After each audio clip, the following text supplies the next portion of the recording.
Hey guys, what's up? It's Jonathan with One Big Impact. So, it's been a little bit of a busy day.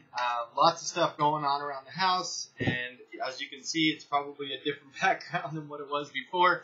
I'm not going to show you the entire room yet, but I did want to get this video out. I believe it was Angelica that asked to do a video about... I want to real quick say a couple shout outs to a couple people that I want to get back in the group. And Karen Leak, I haven't seen you on the group a ton. I want you back in our family. Tasha, I know you're going through some hard times, but I need you to keep posting. Definitely stay here. This is going to be the best bet for anybody that's going through tough times. And hey, we all are, I understand. Currently, my power is half out in the house. It's like every day things are going to hit you guys. So the video today is going to be how to follow Atkins on holidays. And you're probably thinking, I don't want to touch on this yet, John. It's too far away. There's just too much to go on. So I wrote down 9 things. 9 things real quick that I wanted to talk about to give you guys kind of a better idea on how to function with holidays following Atkins or a low carb regimen. So some of these things are some of the things that I've used. Some of these things are the things that I will use and have tried, and they work and they seem effective for me. So the first thing is get your meals figured out beforehand. You got to figure out what you're going to eat, what you're going to do when you get there. Don't just go there and wing it and be like, oh, what's in that? What's in that? Because not only are you going to put yourself in a bad situation and people are going to be like, what are you talking about? Like, what, are you on some kind of diet or something? And then they're all going to start freaking out, and you're going to be like, you know, your anxiety is going to kick in and you're going to get really overwhelmed and stuff like that. So definitely don't raise a bunch of attention, especially if it's your first holiday on this type of lifestyle change, because it's really important that you don't stress yourself out and then you get tons of people targeting you and stuff like that. Because honestly, as long as you're eating and you go somewhere with a plan and you know what you're doing, nobody's literally ever going to bring it up. They're not. They're just not going to bring it up. If you go in there and like a boss and you know what the hell you're doing, nobody's even going to say anything. But if you go in there and be like, I don't know if we can eat that, I don't know if we can eat that, people are going to just tear you apart. All right, so next thing is don't show up starving. I know that probably makes a lot of sense to a lot of people, but some people will do it, and it's really bad. Even if you're on the way to a party or a birthday party or whatever, and you know, even if you're running late, stop by the store, get you some meat and cheese, wolf that down, get a bottle of water, wolf that down, and then by the time you show up, at least you won't be so insanely ravished to where you're just literally stuffing everything in your cake hole, you know, and you get in a bad position. Keep that in mind. Don't show up hungry. Same thing like shopping. You should never show up shopping hungry. It's just a bad thing. It's a bad idea. Because what happens when you show up shopping? You literally get everything that you're hungry for at that time. You don't make smart choices. You just do whatever, and it's a really bad idea, guys. The next thing is realize it's okay to bring your own dish. You can feed yourself.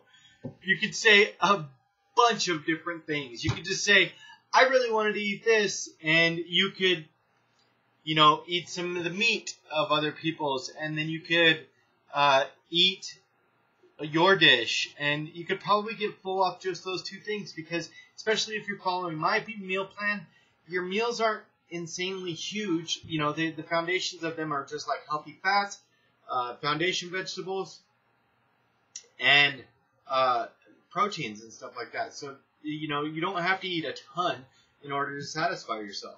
And even if you see everybody overeating and stuff like that, don't worry about it. It's all good. It doesn't have to affect you. The next thing is realize that holidays are about family time, you guys. I know. Shocker, right? They're about family time. It's not about the food. It's not about eating. It's about spending time with your loved ones. If you guys really want to go over to your family's house I do everything I can to avoid it. I'm being completely honest. But if you want to, And if you choose to, and if you're a family-oriented person, go right on ahead, but realize it's not about the food, it's not about the treats. And trust me, by the time the holidays come, I will have tons of recipes that I can forward you to. I have somebody that is creating a very nice website with tons of recipes coming. So that's going to be really cool. I'll have recipes on our website. I'll put links in the description below to both of those websites. And just remember, it's just family time. Don't stress yourself out about it. The next thing is a food tip. Now this tip can be very effective if you find yourself in a situation to where you're ravenously hungry. You can literally eat. I got a yawn. Oh my gosh. What is wrong with me? For some reason when I make videos, like, it makes me yawn. Is that weird? Is it because I'm talking? What is that? Like, how rude is that? Oh my god. I need to stop that. I need to, like, edit it out or something. Realize that you can eat veggies with, and I hate to say this, but literally tons of melted cheese on it if you had to. I'd much rather you had a bunch of melted cheese than gorged yourself with stuffing and cake and all that stuff. Like, you can bounce back pretty quick from overeating cheese. Just keep that in mind. You know, if you find yourself like you can't control it, just eat a bunch of meat, cheese and vegetables. You keep it simple. The next thing is you can also eat like turkey or ham or whatever meat they have, as long as they don't have much stuff added to it. Usually people don't, but you could ask. Or you could wash it off in the sink. I know that sounds crazy, but there was like this honey glaze on this ham one time, and I just took it over to the sink and washed it off a little bit. Nobody even noticed. It was no big deal. But you could do like a low-carb gravy and bring that with you and just stick to that. You know, you can make your plate first or whatever, you guys. There's definitely tons of things that you can do. The next thing, number 7, is research meals to make and share with the family. You don't have to tell them they're low-carb. It could be a funny secret. You could, everybody's like, yeah, this is great, and it's actually good. And you're just like, really good. And you're like tricking people to eat low carb, and they don't even have to know. So definitely keep that in mind. The next thing is, number 8, stop stressing over it. It's not that bad. It's really just not that bad. With these few tips, you can easily get through an outing. Trust me, you guys, it's not that bad.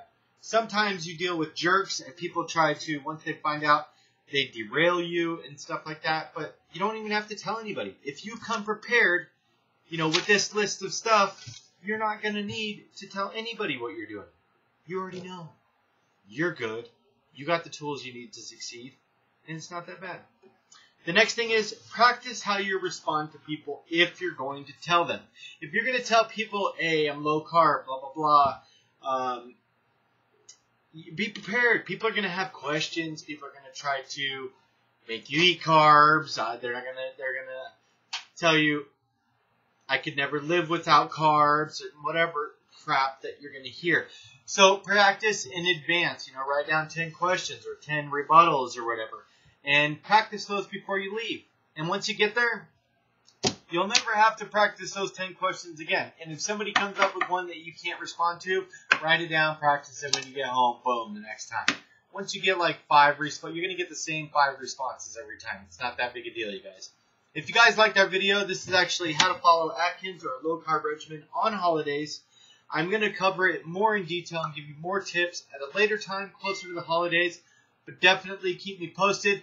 If you have a holiday tip or recipe, put it in the description below. You guys have a beautiful day, and remember to spread love, not hate.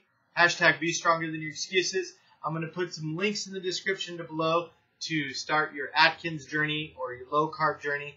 And remember to have an awesome day, guys. Keep up the good work, and hashtag be stronger than your excuses. Peace, guys.